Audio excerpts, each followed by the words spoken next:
and this is the Age Group Multisport podcast with me, Richard Conway. This is a platform for age group multisport athletes to showcase their journeys.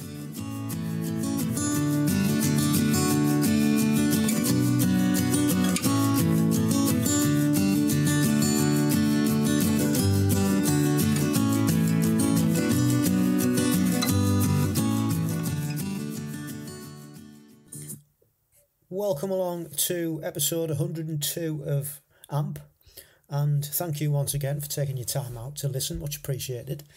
Hope you're all well, hope your season's going to plan, but most of all I hope you're enjoying it, because that's what we do it for. This episode's slightly different to normal. We haven't got an age grouper on. We have, however, got a sports psychologist on. And Natasha Lazareff is a performance psychologist, and she works with triathletes.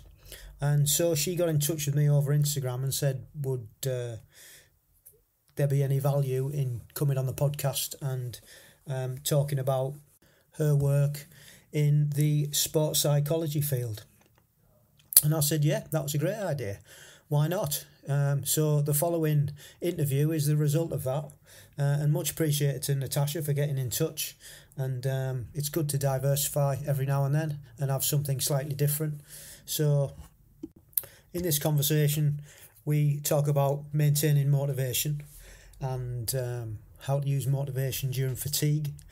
We talk about building resilience and overcoming setbacks, and also how mentally we can deal with injury and self-confidence.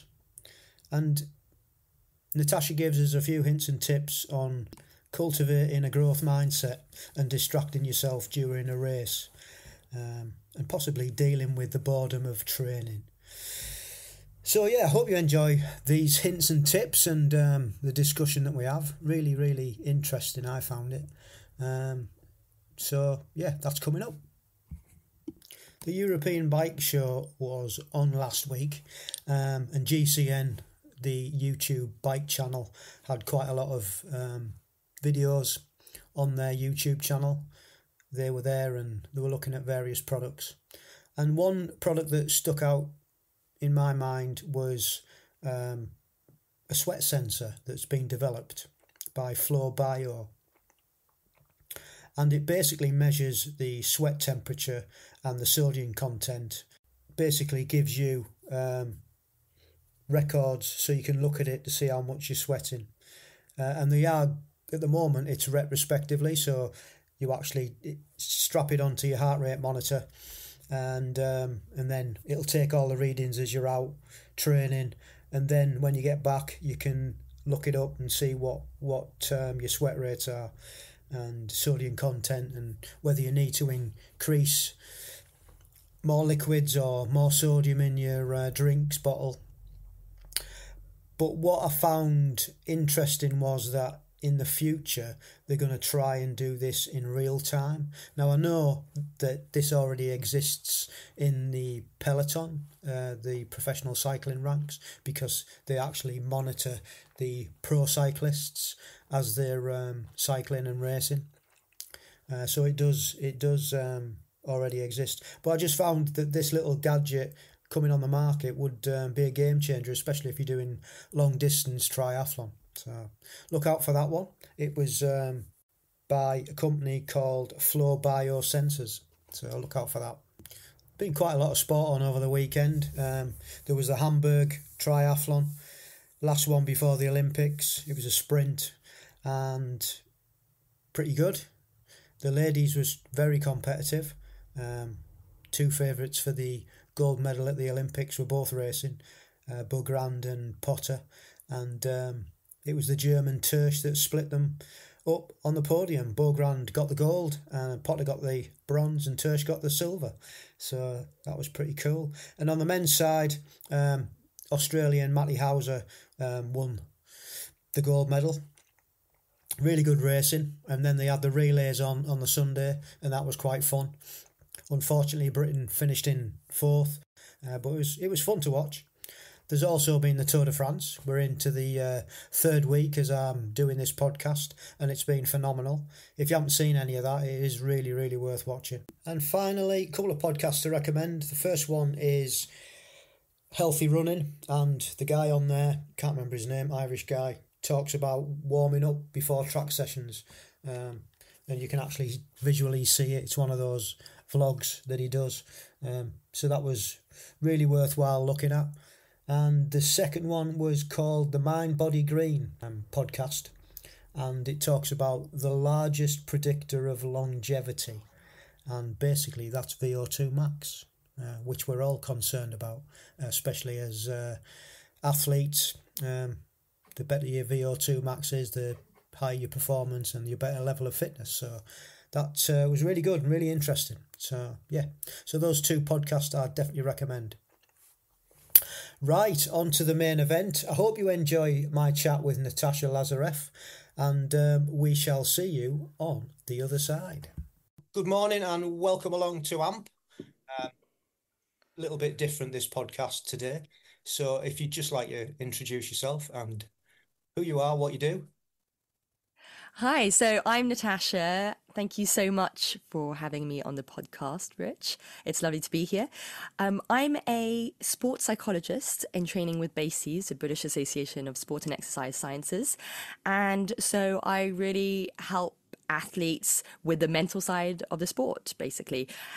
I think it's quite interesting because with triathlon, so many people spend an enormous amount of time, training, and so they should do, they are training in three sports. And I want to caveat that triathlon is my background. I do realize that some people listening might not be doing just triathlon, so they spend a lot of time training physically and potentially tactically, but I observe that quite a lot of people don't really plan the mental side of things, and they just hope for the best, or maybe they have this idea that you either have it or you don't.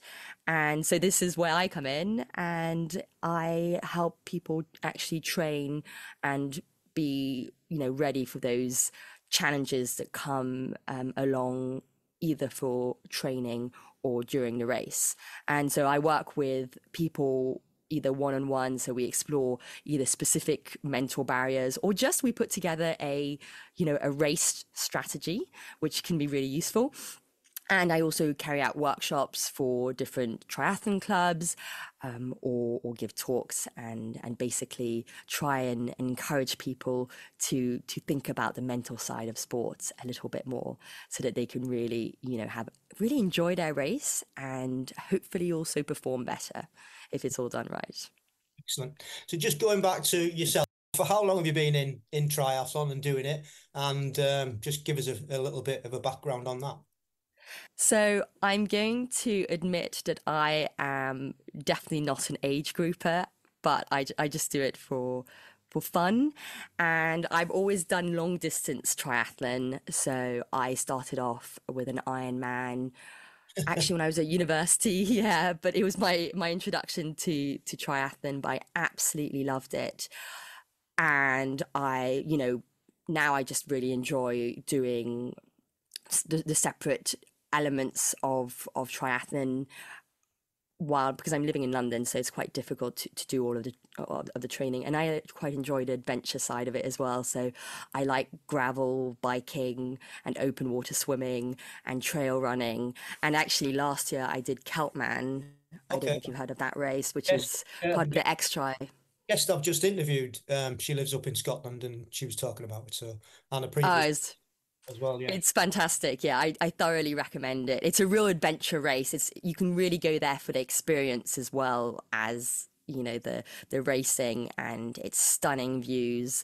And that does incorporate a bit more of that adventure element, because it has a trail marathon going up a massive hill and going along a ridge, and it's stunning. So that's the kind of triathlon I like. And also I do love doing a whole lot of other sports, so I will focus on triathlon 1 year at a time, and then do some other sports when I'm on my kind of off years. And so I'm doing a lot of climbing as well at the moment, and things like that. Cool. Sounds fun. Sounds fun. That's what it's all about. Um, so, how long have you been working with triathletes or multi-sport athletes? So a couple of years now, and it's a really interesting sport because there's obviously so many elements to it, and there are the three sports. So you have to be able to understand, the challenges that brings. We were talking about motivation, which is one of the big things that potentially triathletes can struggle with, especially if they are training during the winter months and they might be quite far off from their race and they still have to put in quite a consistent amount of training. So I would often work with athletes on, first of all, understanding why they are doing this. So this is something that might sound very basic, but for example, Rich, what would you say is your purpose? Like why do you do triathlon, or why do you do it? Longevity. Okay. I want to live a healthy, long-ish life, and I think, sports. It's not just sport, but exercise in general is a key part of that, as well as Yeah. multiple of other things. But generally, that's why I do it. That's a really interesting purpose to have. And it's definitely worth asking yourself the question. And I think potentially as you're a seasoned athlete, it's a bit clearer to you, but some people who will go in and, for example, sign up to an Ironman will not have it that clear why they're doing it. They might think, oh, I want the I want everybody to know that I'm capable of doing an Ironman. And that's not actually a very strong motivation when the But going gets isn't tough. that the most common answer? I mean, Well, people. I mean, I've had so many people come on the podcast and say, "Oh yeah, I started off with an Ironman," yeah. uh, and it's just a bit like yourself. That's what I don't know whether you did any races before that, but they've come on and because they wanted to prove to themselves and others that they could. And Yeah. it's not a bad. That's a why, I guess, isn't it? And going back to your first first point is like, what's your why? Yeah, I think that's a great and a valid point. Yeah. And have a real think about it, because it could be, there are much stronger whys, and you have to dig in a little bit, because okay, maybe you say, right, I've signed up to an Ironman, and because I want to prove to, I want to prove to others that I can do it. It's already much stronger if you're trying to prove to yourself that you can do it than to prove to others, right? And also, it could come into, well, why an Ironman? You can prove to yourself that you can do hard things in many other ways that doesn't take nearly a year to train for and takes over your whole life, right? So really, for example, I did it because it was really important to me to inspire other women and to empower others to do the same. And that's something that fits in with my values. It's much deeper than just, oh yeah, I want to get the Iron Man tattoo on my calf kind of Oh thing. yeah. No, no, I don't. But I'm just, The other thing that's interesting for me as well is you're actually with triathletes, long distance triathletes, people who want to go and do an Ironman. And I think the key thing is that you've actually been there, so you know what it takes, which, gives people coming in wanting to use your services loads of confidence in you because you actually know what it feels like to do it.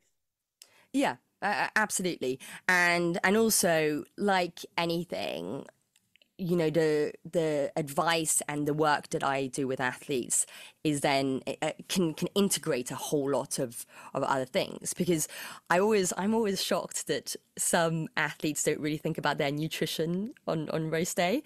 And it's just like, once again, you've spent so long training and you're so fit, but ultimately, if you don't put any fuel in the tank, it's pointless. You can have an absolute Ferrari, and if it runs out of gas, that's it. Like, it's not going to be helpful. And so, and it's the same thing with the mental skills, is you've put in so much, just a little bit of extra thought about the mental side could make all of the difference. And so that's yeah, that's what I'm trying to. And also, you know, psychology, sports psychology is not just for elite athletes. I think that's a common myth, that it's just for those who are trying to get that extra second of advance on their competitors in the Olympics. But that's not the case, and it can really also help with the enjoyment of races as well. But back to motivation, if we look, so that's for overall motivation, I'd say. So really understanding your why, your purpose, and hopefully that will help in many different areas. Now, there's also a bit of a myth about the fact that motivation needs to be there for you to take action. And actually, I'm talking more now about the everyday training and the motivation that comes to train. And any multi-sport athlete listening, I'm sure, will have had days where they just don't feel like it, and you wake up for that 5 a.m. start or the 6 a.m. start or any, and you just like can't be bothered. And the thing is the motivation just ebbs and flows, and it's influenced by so many external factors that are outside of your control, such as maybe the weather or stresses at work or anything like that. But if you are committed, and some people like to use the word self-discipline, but I prefer to use the word commitment, then you don't wait for the motivation to be there to take action. And you build really strong routines, and you put in place, you don't give yourself the option to not do the training session. And that can be very helpful, basically, for that everyday motivation, just having that structure in place where, you know, you don't have to wait or depend on motivation to get that session started. Does that make sense? Yeah, it does. Yeah, and would that come in the form of a plan? Yeah. Yeah, I think, but it's not only a plan, because most triathletes or multi-sport athletes will have some sort of plan, but it's about committing to the plan, right? And also, I do want to caveat this by saying that it's also really important to have a bit of flexibility, because we have very busy lives when most of us are not pros, and so we do other things and we have other commitments. But it's about saying, right, I need to do this swim session, and I'm going to do it today, whatever happens. So I'm going to, you know, when I wake up and I don't feel like it, it's really going to be an extreme situation that I don't go. And really planning out. So having that plan of preparation you have to do on the moment. The least amount of effort you have to put in, the easier it will be. But it's really about putting in that routine so that you have there's the least amount of decision making that has to be done on the day. So I think that's pretty important. How would you react to those moments when you're less motivated during the week? Do you ever experience that where Oh, yeah, you... yeah, absolutely, 100%. For instance, Wednesday is quite a busy day for me. I'm a gardener, so I've like a full day Wednesday. I'm only part-time, but full day Wednesday, and it's physically, you know, as you can imagine. So I give myself grace on a Wednesday. I'll put something in, possibly, potentially to do. But if I don't feel like it by the end of the day, then I'll just scrap it, and I'll move on to the next day and fit it in or miss it completely. Wednesday I tend to try and have off anyway, but if I have put something in previously, then and then if I, you know, sometimes if I don't feel like doing it, I just won't do it. I'll listen to my body and just, you know, mentally and physically, I'll just no, you know. And at the moment, it's quite easy for me because coming back from injury, um, it's not a stressor. You know, I'm not um I haven't got anything in the pipeline to race for. So yeah, but I think it's different when you have and you've got goals and things, and you think it's all encompassing that you need to get these sessions done, you need to get everything ticked off, and it's not the case, is it really? I mean, you listen to all the experts and they say, no, you're better off not doing that session at all rather than badly. So Yeah, and I think that's a very fine line because obviously if you have signed up to an Ironman, for example, it is quite a big daunting challenge. And so you do want to make sure that you get there at the peak of your everything ability, physical, mental, tactical ability, because you're not going to just be able to do it again really easily anytime soon. So it's your one shot at it. And so it is about being consistent and getting a certain amount of training in. But of course, you should also be flexible and adaptable and be able to try and understand when you do need a break. And I did actually want to talk about fatigue because I think this is very relevant to the endurance world in general. When it's very difficult to understand sometimes if fatigue is physical or physiological or if it's mental. So you can feel exhausted one day. And the real question is, do you miss that session, rest? And as you say, then you're able to train better for the rest of the week. You're not doing half-assed sessions for a week after that.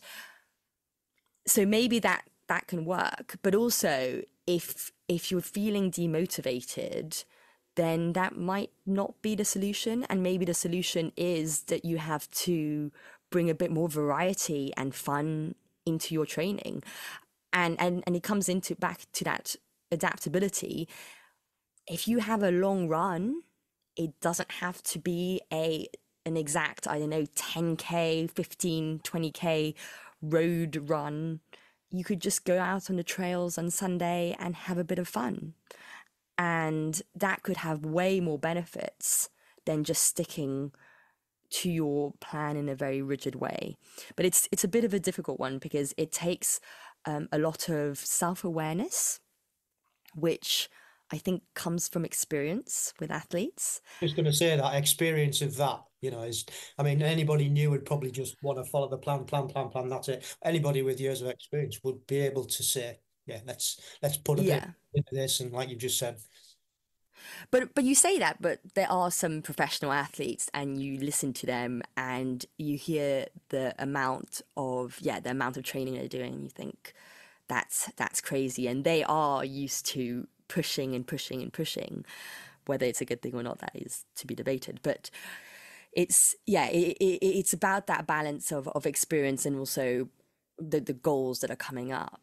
But it's important to try and build that awareness of your own body and an understanding of your own body. And this is why I really encourage people to sometimes like go out without all of the tech.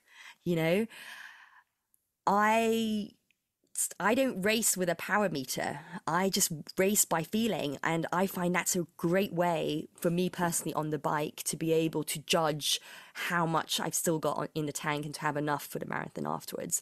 It's all very personal. But if you never race without a watch, without a power meter, without a heart rate monitor, then it becomes much more difficult for you to judge. And also you never know when these things stop working. If they stop working in the middle of your race, it might be really very off-putting if you aren't used to listening to your body. So there's definitely something to be said about trying to integrate some sessions that are more about feeling the effort, understanding what different levels of effort feel like in your body.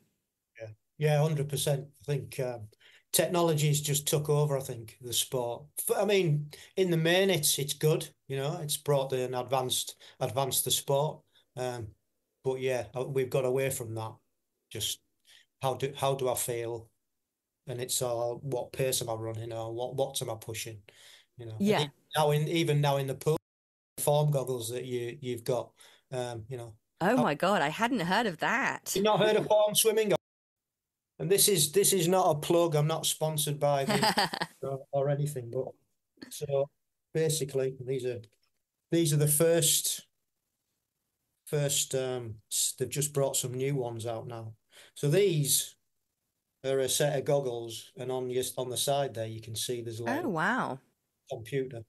And so when I'm swimming, I've got a little display. I don't know whether you could see that. Oh my God, that's quite incredible. Yeah.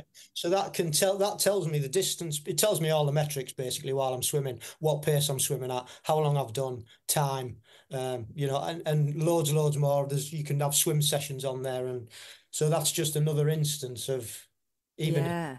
now. Um, yeah, and they've just bought a new pair out, which because obviously open water swimming, they're looking at sighting, Yeah. so the GPS can actually guide you to the point. And Oh you my know, God. which is great actually because I always go off in the wrong direction when but yeah, so that's just another example, isn't it? I mean Yeah. they are great, but yeah, I don't And use there's a place for them. There's a yeah, place for them, isn't there? And but you need to try and balance it and have some sessions where you use all the metrics and you go for it. Maybe your interval sessions or some of the sessions where you're really trying to focus on more of a performance. But then, for your long runs or your long open water swims, do we really need all of that data? I'd agree. Yeah, I think you yeah, just got to exactly. go out and get the session done and enjoy it and have fun, haven't you? Exactly. And that's something that's really important. And I experience this or I see this with a lot of long distance athletes and people who are towards the end of their training. They lose a little bit. Sometimes they lose a little bit of the love for the sport because it's just, you know, a lot. Yeah, it's relentless. I mean, I've never done Exactly. never done long distance for that reason. I'm not really interested in because I think I would just find it so boring. I like the shorter distances. Yeah. But But yeah, relentless, isn't it? And it's like my wife, she's done a half, and I've got friends who've done fulls, and by the end of it, they're just sick to death of it all. It's just too yeah. much. And the volume obviously gets to people. And there's a bit of mental fatigue from doing this for such a long time because mostly the training blocks are about 6 months long really, and so it's so important to integrate moments where you remind yourself why you love these sports and go out for your long cycles, go out with your cycling club or with your tri club and stop for cake. It's fine to stop for cake. I mean, It's good to it stop the cake. isn't that the best part of a long cycle? So there's always room for the performance sessions, but it's the mental benefits of having those sessions where you have a bit of fun are also, you can't be ignored. Yeah, yeah. How would you suggest to your athletes what are some of the things that you would help them with, or give them to stay motivated? So as I said, really to stay motivated, there's this idea of having a very clear idea of your purpose and making sure also that everything that you're doing is aligned with your values. I do quite a lot of value exploring. Once again, something that people often are vaguely aware of, but might not be able to just tell you what their 5 core values are just off the top of their head. So it can be really very simple exercise, but produce really good results. And you want to make sure that anything you're doing really in life is aligned to your values. Because once again, if one of your values is family, and you're taking all of this time, you're missing out all of these important family events, then it's going to be very demotivating or there's going to be some frustration that builds there. So you've got to be very mindful of how you navigate that. I'm sure you've heard of the difference in between intrinsic and extrinsic motivation. Is that something that rings a bell? Yeah, it does. So the intrinsic motivation is motivation that comes from within you often. So it's things like enjoyment, reasons that you do it for yourself, and extrinsic motivation is, any kind of motivation that comes from the outside externally. So it could be more of a reward. So if you are trying to prove something to someone else, if you are doing it for money or for kudos or anything like that, that would be extrinsic motivation.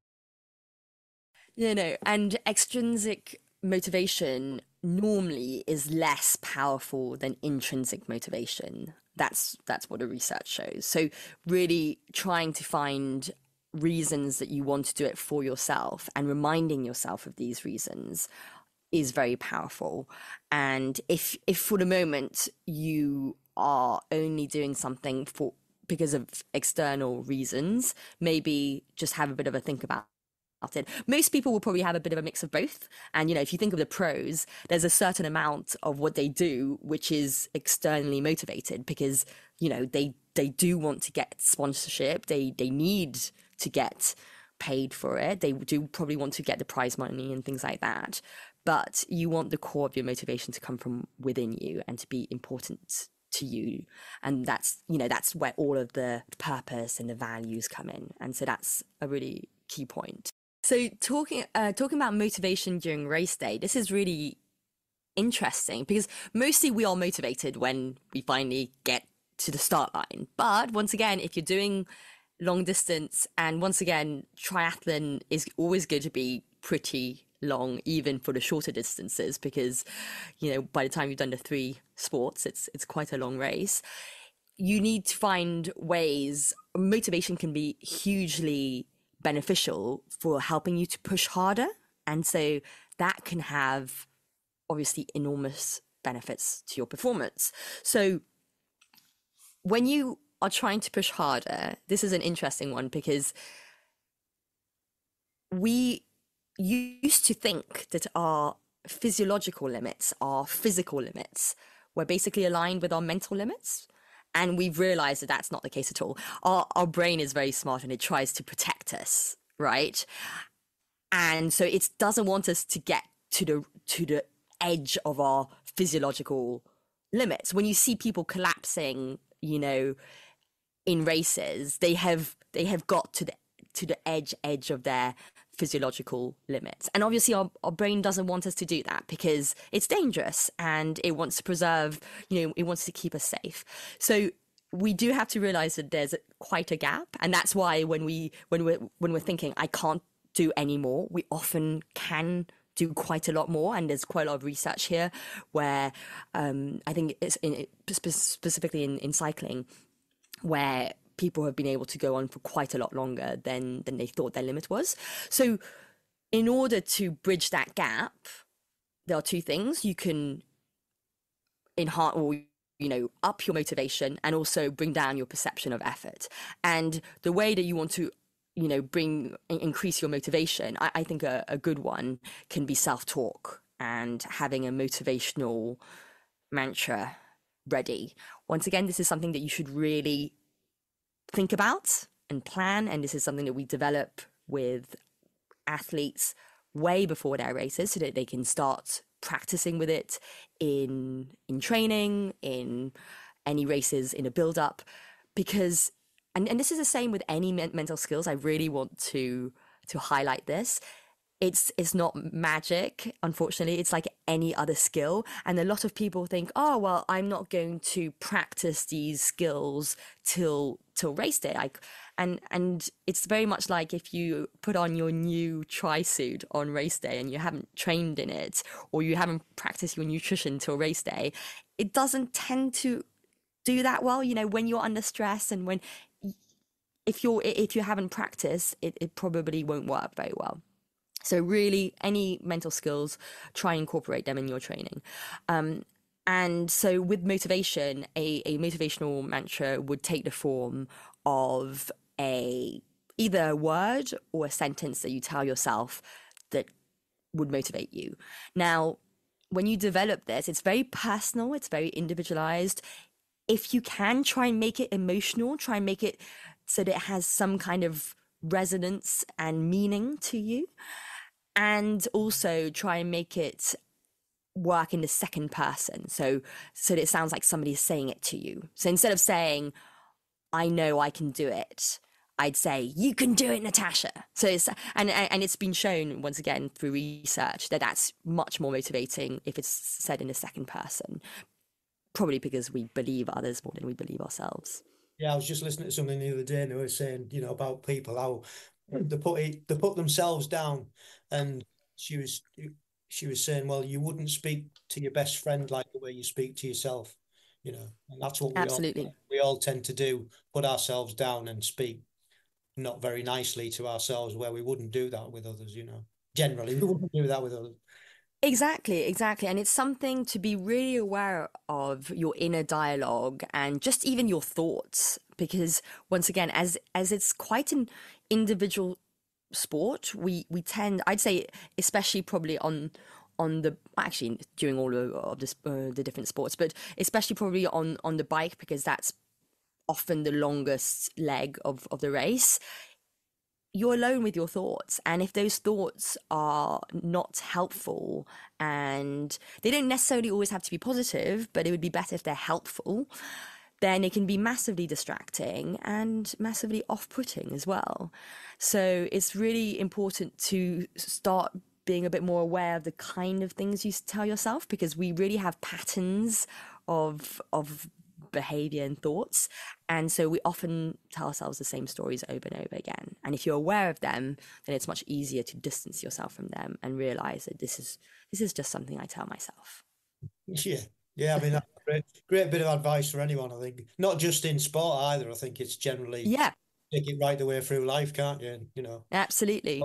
when whatever you're putting yourself down, and you think, no, no. And actually, a fun technique that you can try out. So the first step is always being aware of your thoughts. So I really recommend people actually write down the thoughts that they notice, that come up through hard training sessions and races.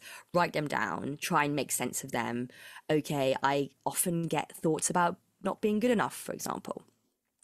And once you're aware of them, you can start noticing them coming up over and over again. You want to distance yourself from them. So if you distance yourself from them, you realize that you're able to not be completely overwhelmed by them and start believing them and all of these kind of things.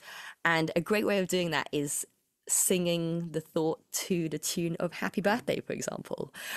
So if you thought of like, I am not good enough, and you think and you sing it in your head to the tune of Happy Birthday, all of a sudden, I bet you that thought will not sound quite so bad. You just can't take it seriously any longer, right? So that's a it's what we call a diffusion technique, a way of distancing ourselves from our thoughts and unhooking from them. But one of the big things is to try not to debate or prove them wrong or right, or start arguing with your thoughts, because that actually uses up an enormous amount of energy and rarely works. Really, you just want to accept that they're there, and just try and distance yourself from them. Move on, move on. Yeah, exactly. Excellent. Anything else on motivation? Um, I mean, you can go on and on, can't you? That's the yeah, I mean, well, it's so interesting to listen to. I mean, it just on not necessarily on motivation, but on that point of pushing harder in a race. So now that let's say we've managed to increase our motivation, how can we decrease our perception of effort? Because that's the second element of being able to push harder. Now, one way, and I'm not sure that many people are aware of this, it's basically having a bit of a mental taper before your race. So we all do the physical taper, where we reduce the amount of training that we do a couple of weeks or days before the race, depending on the distance. And we do that so that we can rest our bodies and we can arrive on a start line with, in peak physical condition. But we don't necessarily think about doing that with our minds. And I do acknowledge that it can sometimes be complicated because if there's any traveling involved, I mean, triathlon involves so many logistics, just making sure you have all the right kit and you're, traveling with your bike and all of these different things can be quite stressful. But ultimately, if you are organized and you prepare all of these things up front, you can reduce the stress. And this is hugely helpful because we basically all have a certain capacity and a certain amount of stress that we can deal with.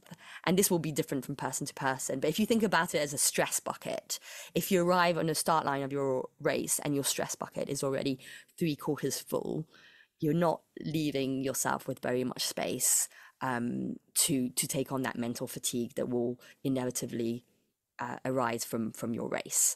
And so if you manage to arrive with an empty or a very, a pretty empty stress bucket at the start of the race, you're much more able to face up to the challenges and the fatigue that will arise from the race. So that's one part. And the second part, another technique that's quite simple, just try and smile during the hard times on your race. And they've shown through research it's very difficult to smile and then not feel good inside. There's a physiological response from just the act of smiling. So already that can make you feel better. And also, if you like to destabilize a little bit your opponents, it can be a bit of a tactical move. And I think, was it Lance Armstrong who was very aware of his game face and not and he would know the little subtle signs that some of his opponents, when his opponents were fatigued, so he would know exactly when to attack or start that sprint and break away without people being able to follow him. Those are really things that can obviously be perhaps more relevant to people who are racing at a higher level. But once again, just personally, it can make you feel quite a lot better. Yeah, I guess if you're feeling like happy and smiling and all those emotions on the start line before the race, it's, one, it might upset your opponents, like you've just said, if they're all nervous or whatever. But obviously, ultimately, it's going to help you at the beginning of the race because you've got those emotions instead of the anxious emotions and the anxiety that so many Exactly. people take into races, don't they? Yeah, absolutely. Well, we've got to highlight that we have a negativity bias in general. So people have probably heard about this. Our brain, from an evolutionary perspective, has been designed to identify threats or potential threats, and so it will pay attention to negative stimuli a lot more than positive stimuli because it could, for us, it could be important for our survival. And this was obviously at a time where we needed it as cavemen. And now we live in a bit more of a protected world, and that's potentially not so useful and is actually quite distracting. But you've got to understand it. It's a natural way, and everybody experiences it. So it's then just being aware of it and finding ways of coping. And once again, trying to distance yourself from some of those emotions and thoughts. And as much as people will hate to hear this, if you can bring yourself back to the present, this is all the mindfulness thing that people will start telling me is all a load of bollocks. But anyway, the mindfulness just means bringing yourself back to the present moment and getting yourself out of your thoughts. Thoughts are hugely distracting. If you're thinking about, like on your bike, you shouldn't be thinking about your terrible transition from the swim. It's done. There's nothing you can do about it. The only thing you can do right now is focus on your performance on the bike so that you can actually, maybe make up some of that time you've lost, right? But if you're distracted by thinking all about that transition, it's really not going to help you at all. So if you can just focus, and the way of bringing yourself back to the present moment is about just focusing on using your five senses to really focus on your bodily sensations, any any feelings that you've got, maybe the wind on your face, the taste in your mouth, the feel of your muscles contracting, those kind of things. But really trying to hone in on those, on that present moment, rather than getting lost in your thoughts and in your head. Yeah. It's funny you should say that because I've just listened to Eckhart Tolle's audiobook, and it's about um, bringing yourself back to the present moment. And it's fascinating because until you've like listened to the or read or whatever, um, you don't realize you're doing it. You don't realize that Yeah. you're there. You know what I mean? And it's but trying to bring yourself, and I've experienced this, trying to bring yourself to the present moment. It's just so hard, because Yeah. you don't even know you're distracted half the time. It's or your thoughts, or you know what I mean? Because they're just all encompassing, like you say, and it's like when you're aware about that thought's popped in, it's just about letting it play out and then go, isn't it? You just think about something like you just said, those five senses, for example. But yeah, Yeah. topic, fascinating. And and actually, I like to give my athletes, a toolkit of different strategies and skills that they can use during a race. And we often will incorporate this within a wider, mental strategy for a race. But one of them is quite simple. It's called the 3 R's technique, so quite easy to remember.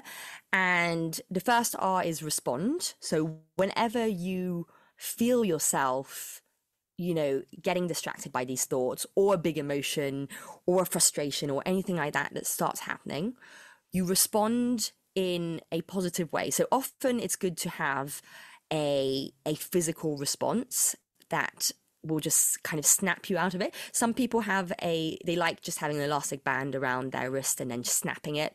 Now, caveat, it's sometimes a bit difficult to find one response that you can do over the 3 sports of triathlon, because obviously when you're swimming it would be quite difficult to Just snap a band, yeah, you know device but might be a bit dangerous.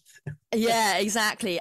But people, for example, taking a swig of water can be a response, but the main thing is to think of something that would work for you and that you'd find quite easy. Maybe biting your lip could be a good one. If you think about that, you can do that over the 3 sports, and it might also, like, that slight stab of pain might be enough to kind of pull you out of your thoughts. Then take a deep breath, and or take a slower breath, be and try and focus a little bit on that breath. We have this idea of colorful breathing, where you will breathe in the red, hot, angry, emotional air, then you pause, and then you breathe out cool blue air, and really, relax your body as you do that. Once Wow. again, sorry. Wow, I've not heard that one before. Box breathing, obviously, and that sort of thing. But yeah, But that's that will literally take a couple of seconds. That's the thing. It's something that you can do quite, like, on the spot, which is quite useful, because box breathing, I think, is good for times maybe before a race, or when you're a bit more settled and you have a bit more time.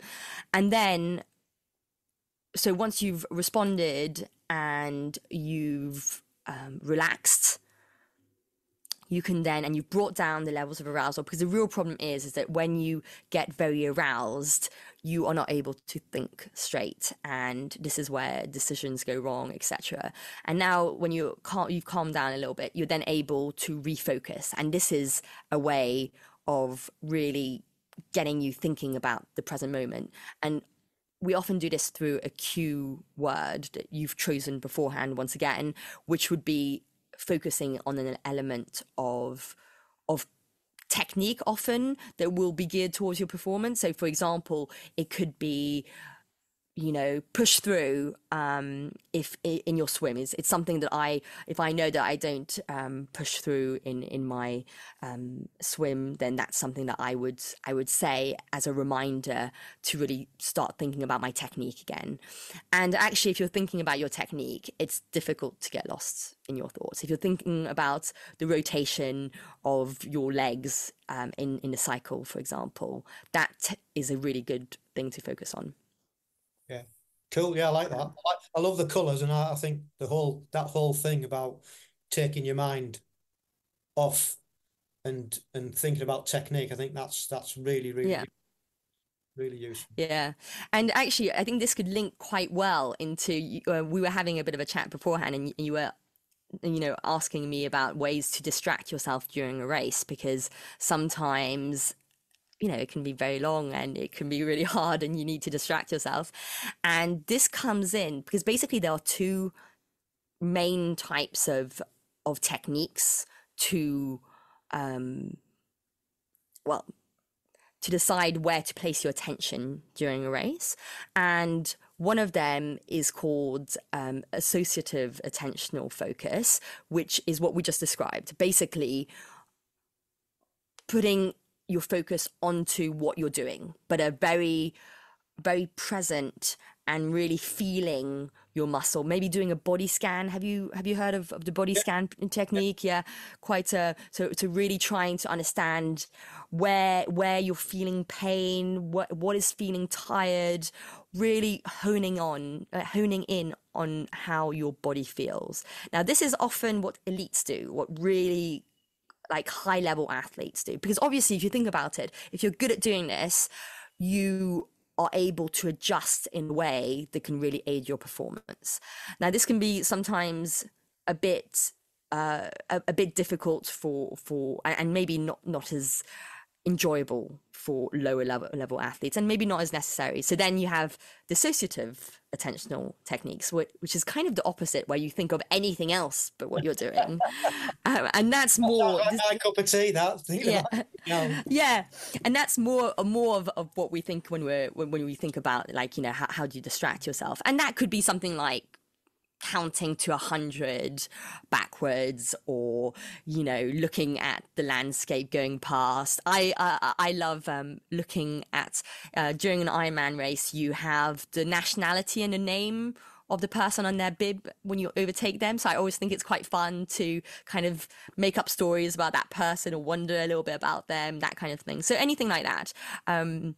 A good one as well is to gamify the situation a little bit. So to give yourself an objective to, the person in front of me, I'm going to overtake them. That's my next challenge. And that's hugely motivating, because it really cuts down, especially if you're doing a long race, it cuts down your objective, not to the end of the race that could be in many, many hours' time, but to that mini, very achievable objective of just overtaking that person in front of you.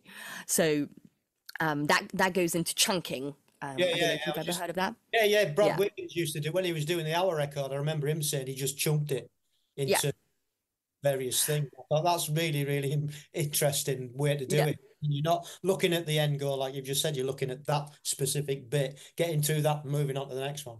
Yeah, and absolutely, and there are many different ways of chunking, and I think that it's probably something that most people do naturally, to be honest, because it's just too much to manage. It's too much for our minds to envisage when, at the start of a 180-kilometer bike ride, and then we've got a marathon. Like, if you start looking at it at that point, like, you may as well give up while you're ahead, no?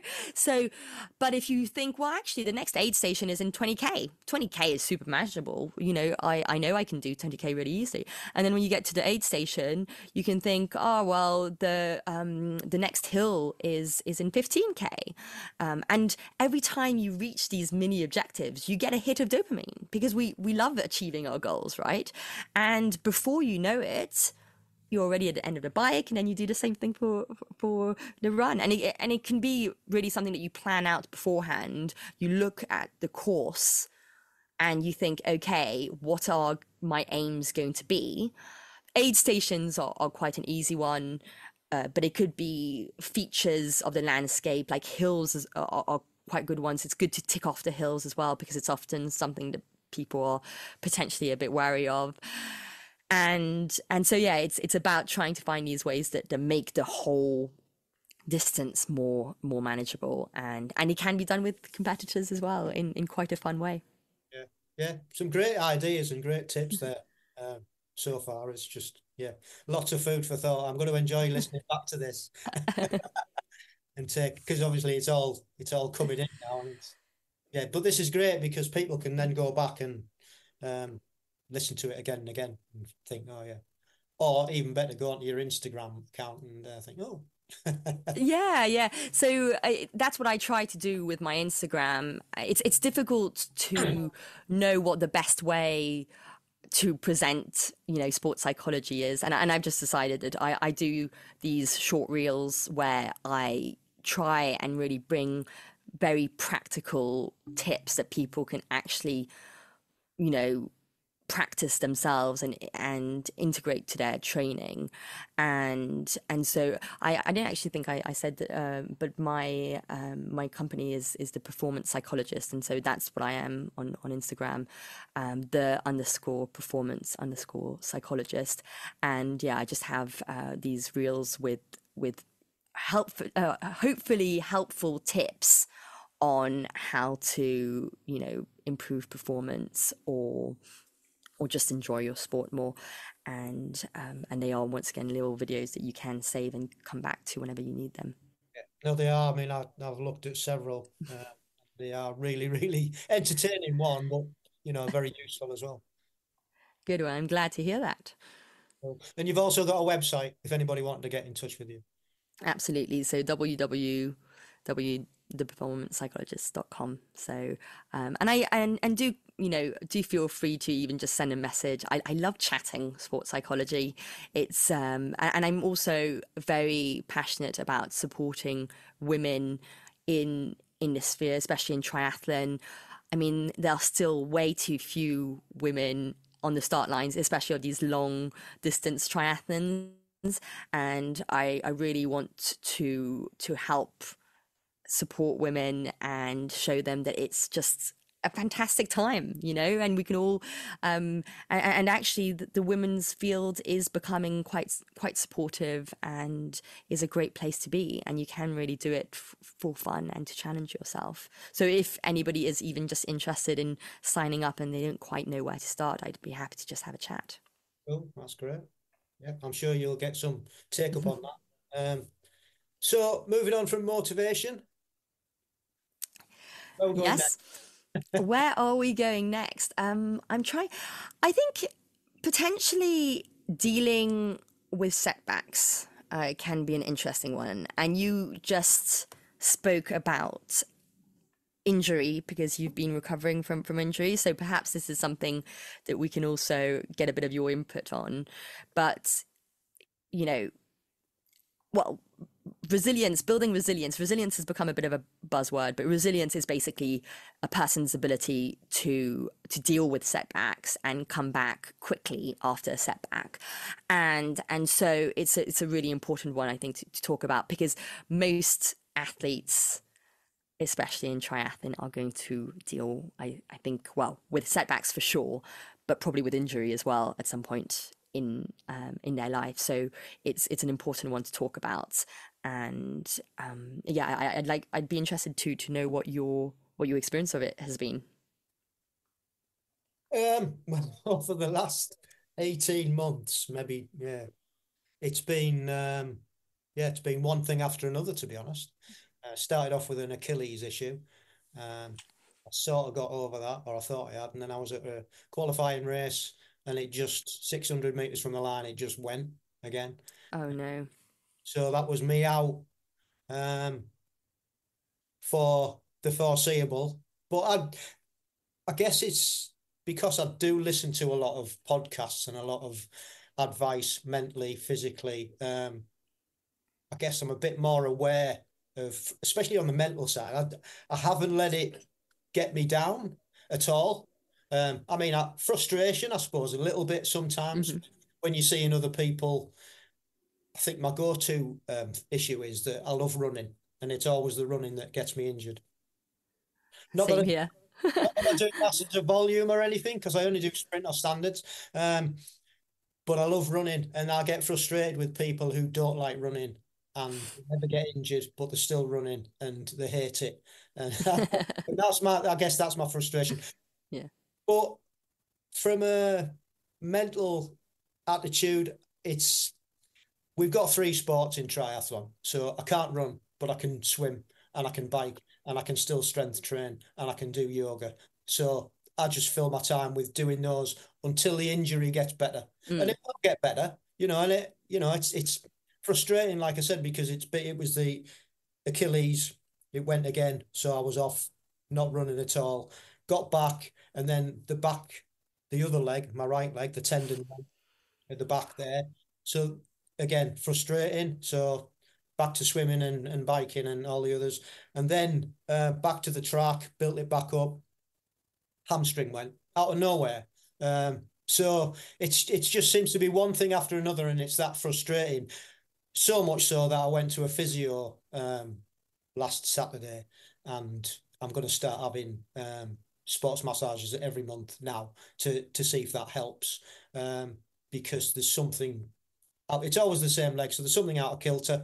But it's about dealing with it positively in Yeah. my views. I haven't been able to race this year at all, but then from the other side of it, my wife races as well. She's just come back from Portugal, the age group European Championships over there. So I'm sort of like living my dream through her at the moment, and she did it for me. So it's a bit of payback. So I'm looking at it like that as well. I'm helping her, but not being able to do it myself. So it's just you've got to stay positive. I think that's my Yeah. Well, the really interesting thing, and it sounds like you've understood it, is it's all about focusing on the things you can do rather than the things you can't do. And of course, there's always going to be a moment, often directly after an injury, where you have a bit of a grieving period where you are emotional and you're angry and you're sad, and that's perfectly normal. And I think sometimes you just need to let it out and you need to let yourself experience all of those emotions. But then there's a moment when you have to think, okay, now what can I do about it? Actually, let's be proactive and let's do something about it. And so, the first step will be, often, if this is a new injury, is probably to gather as much information about the injury as possible, and then contact the right professionals, go to see a physio. So many triathletes, and I'm going to raise my hand and say that I include myself in this, will probably wait way too long before actually going to see a physio. And so in a way, you're prolonging that injury. And as soon as you know what to do, you can put in place, in the same way you can apply that goal setting that you would normally have for a race and for your training. You can apply it in that same committed and motivated way to your recovery process. So that's the first thing. And the second thing is you often have more time, and it sounds like you've done this really well. If now you are doing a lot of things that you weren't able to do when you are racing triathlon, because as we know, it takes up an enormous amount of time. So you're able to support your wife in a way that you might not have been able to do if you were racing at the same time. And that's something that's hugely beneficial, and something that should be really, that you should appreciate and be thankful for.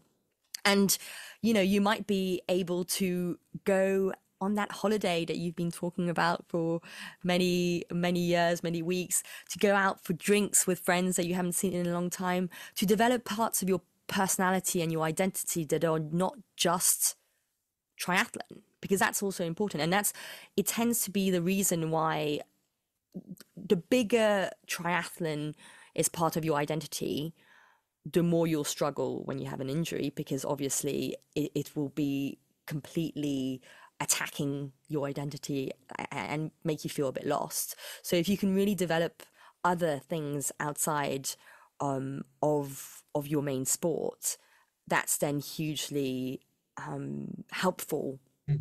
on the long run, even, so that you realize that you are not just your sport. You also have you have other hobbies. You might have your job. Maybe you've spent more time in, on this podcast, which is also a fantastic project. So it's all about what you can do to fill in that time in a really constructive way, and maybe work on your mental skills, because it's not easy to find a time to do all of that when you're also doing three sports. And if you do that successfully, you can then return to your sport actually stronger than when you left it. And that can be a fantastic opportunity for growth. And so that's the whole thing. And in general, whenever you're faced up to any setback, really taking on what we call a growth mindset, this idea that you can learn from setbacks and you can, as cheesy as it sounds, grow from these obstacles. But it's a mindset, because a lot of people can also say, well, there it is. I may as well give up now. This is horrible. I don't know what to do. And if you have a fixed mindset, which is the opposite of a growth mindset, you believe that there's nothing much you can do. Either you have talent or you don't. But the reality is, in everything we do, just putting in more, more effort and a bit more time can be hugely beneficial to learning new techniques and new skills. Yeah, yeah, 100%. I've learned, and I think from my perspective, because I do this from a longevity point of view, not just a sporting point of view, but I want to, as I said earlier, I want to live a healthier, more qualitative life in the future as I'm getting older. I think that's always in the back of my mind that I'm thinking about. Not, yeah, all right, missed a season. There's Exactly. plenty more seasons down the road as far as I'm concerned. So if I've missed this season, last season, Yeah, absolutely. it's just part of it, isn't it? So yeah, Yeah. And I guess it can be more difficult if you are in sports where there's a certain timeline on it, right? And maybe this is not so applicable to our listeners. There'll be some pros who have, if they don't do this season, then they're out, they will lose their sponsorship. And so that's more difficult potentially. But it's true for most of us, we have time. And what we don't do today, we can easily do tomorrow, and we can still do a lot today, but it's just about changing our mindset as to what that would be. 100%. Yeah. And you can give people the skills to do that. Absolutely. Well, thank you ever so much for your time. And I'm going to have to go back and listen to this because like you said, you give us so much information to think about. It's invaluable for one thing, but really, really fascinating. I just love this side of it. So yeah, thank you ever so much. No, thank you. I always love chatting, both sports psychology and triathlon. And so, yeah, if you ever want more, information or anything like that, don't hesitate to contact me. Thanks ever so much. And what have you got planned yourself, sporting wise, and in the future? That is a very good question. I'm really getting into gravel biking. So I want to set myself a kind of gravel biking challenge, a potential race long distance, but I haven't quite chosen my race yet. So I need to have a look, to be honest. But definitely gravel biking is somewhere that I'm interested to go and find my next challenge. Oh, so that sounds good. Well, good luck with it. And just my last question is, do you use, being the expert that you are on sports psychology, do you find yourself being able to use and put all this thing in place, or is it like a bit like a busman's holiday where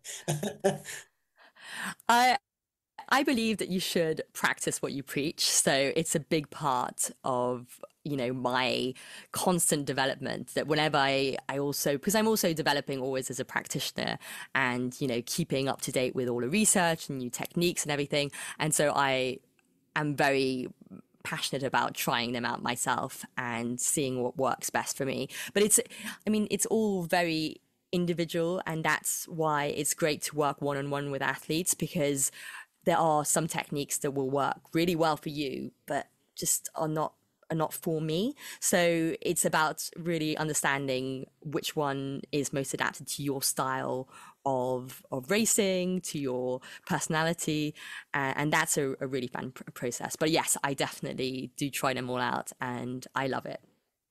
Cool, great, nice to hear. Nice to hear.